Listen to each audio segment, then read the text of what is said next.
Bismillah, alhamdulillah, wassalatu wassalamu ala rasulillah, wa ba'd. Ikhwatal Islam rahimakumullah, para pemirsa yang dirahmati Allah, kita melanjutkan pembahasan kita dari kitab Ta'limul Muta'allim tentang adab-adab penuntut ilmu.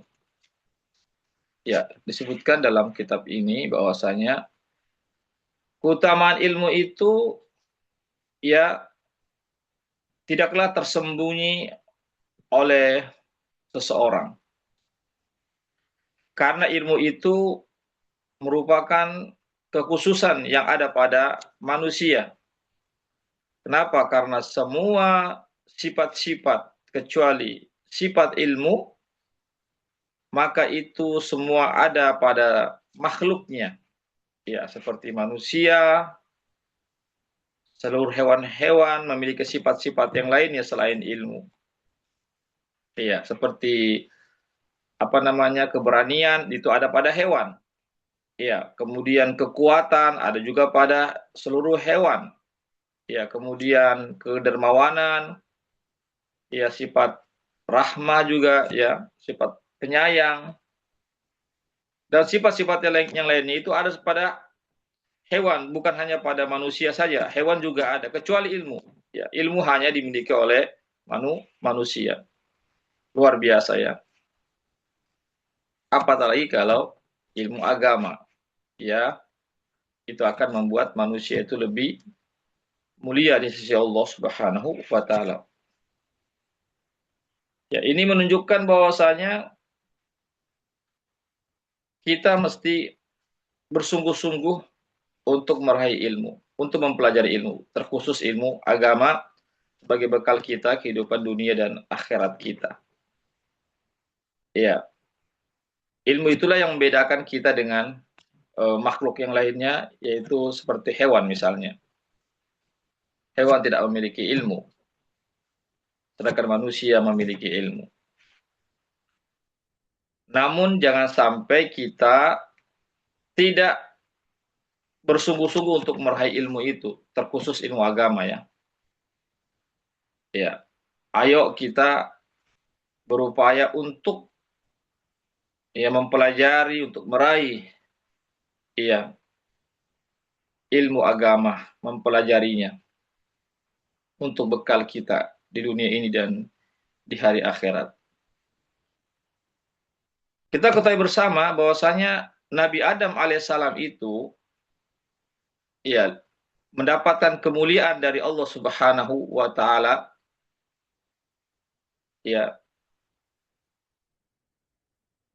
karena Allah Subhanahu wa taala berikan ilmu kepadanya, ajarkan ilmu kepadanya yang mana Allah Subhanahu wa taala sebelumnya tidak mengajarkan kepada malaikat-malaikatnya sebelumnya. Tapi Allah Subhanahu wa taala memberikan keutamaan Nabi Adam di atas para malaikat itu karena ilmu yang Allah ajarkan kepada Nabi Adam. Ya, silakan dibuka pada surah Al-Baqarah itu ya. Allah Subhanahu wa taala berfirman, "Wa 'allama Adama al-asma'a kullaha." Dan Allah Subhanahu wa taala mengajarkan kepada Nabi Adam seluruh nama-nama. Itulah yang membuat Nabi Adam dimuliakan oleh Allah Subhanahu wa taala. Kemudian malaikat, Allah Subhanahu wa taala menyuruh para malaikat untuk sujud kepada Nabi Adam sebagai bentuk penghormatan ya, bukan bentuk penghambaan, bukan bentuk ibadah, tapi bentuk penghormatan akan kemuliaan Nabi Adam terhadap malaikat-malaikat pada saat itu. Karena kemuliaan ilmu yang Allah berikan kepada Nabi Adam alaihissalam. Ya, jadi sini menunjukkan Nabi Adam mendapatkan kemuliaan dari Allah Subhanahu wa taala karena ilmu. Ya. Oleh karena itulah kalau kita ingin juga dimuliakan oleh Allah Subhanahu wa taala, maka hendaklah kita berhiaskan diri kita dengan ilmu. Ya. Apatah lagi kalau ilmu agama itu.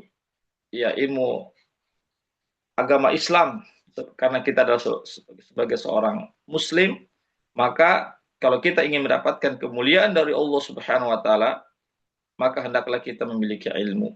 sebagaimana Nabi Adam mulia daripada malaikat karena Allah lebihkan Nabi Adam dengan ajarkan kepadanya ilmu.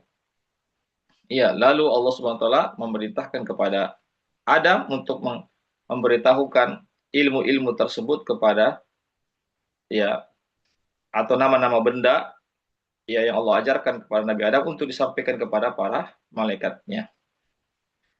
Ini ikhwatal Islam, azakullah, ya,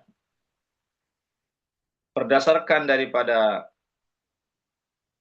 hal tersebut tentang bagaimana Allah Subhanahu wa taala mengajarkan ilmu kepada Nabi Adam, mengajarkan nama-nama benda dan seluruh nama-nama benda, ya, kepada Nabi Adam, ini menunjukkan begitunya pentingnya ilmu untuk kita pelajari. Ya, pentingnya ilmu agama untuk kita raih agar kita mendapatkan kemuliaan dari Allah Subhanahu wa taala di dunia ini, lebih-lebih di hari akhirat kelak. Oleh karenanya disebutkan, ya, bahwasanya ilmu itu adalah sesuatu yang mulia karena dia sebagai wasilah untuk kita berbuat kebajikan dan kebaikan. Artinya bagaimana kita bisa berbuat banyak kebaikan, kebajikan, amal soleh dan seterusnya tanpa ilmu kan tidak mungkin. Artinya dengan adanya ilmu, ya, tentang kebaikan, apa itu yang baik, apa itu perintah Allah dan Rasulnya, maka dengan ilmu itulah kita akan tahu ini kebaikan, ini perintah, ini larangan, maka kita bisa pun mengerjakan perintah itu dan kita bisa meninggalkan larangan tersebut. Iya. Ini ikhwatal Islam, azakumullah. Jadi dengan kebaikan yang kita lakukan berdasarkan ilmu, begitu juga ketakwaan yang kita jalankan berdasarkan ilmu, maka seseorang itu berhak mendapatkan kemuliaan di sisi Allah Subhanahu wa taala dan kebahagiaan yang abadi. Ya, jadi kalau kita ingin mendapatkan kemuliaan dari Allah dan mendapatkan kebahagiaan yang abadi, yang hakiki, iya, di hari akhirat kelak, maka kita mesti untuk beramal soleh. Ya, melakukan amal-amal kebajikan dan meninggalkan larangan-larangan Allah dan Rasul. Tapi itu semua harus dibangun dengan ilmu agama. Karena ilmu agama inilah yang menuntun kepada kita ini jalan-jalan kebaikan, ini adalah jalan-jalan menuju perbuatan keburukan yang harus ditinggalkan, kebaikan harus dikerjakan. Itu semuanya harus dilandasi dengan ilmu. Dengan itulah kita akan dapat meraih kemuliaan dari Allah Subhanahu wa taala atau di sisi Allah Subhanahu wa taala dan kebahagiaan yang kekal abadi pada hari akhirat kelak. Di dunia juga kita akan mendapatkan kebahagiaan dari Allah Subhanahu wa taala, kehidupan yang baik, apatah lagi di hari akhirat. Ini pentingnya ilmu agama. Oleh karena itu, ayo jangan pernah berhenti untuk mempelajari ilmu agama. Barakallahu fikum, wabillahi taufiq. Assalamualaikum warahmatullahi wabarakatuh.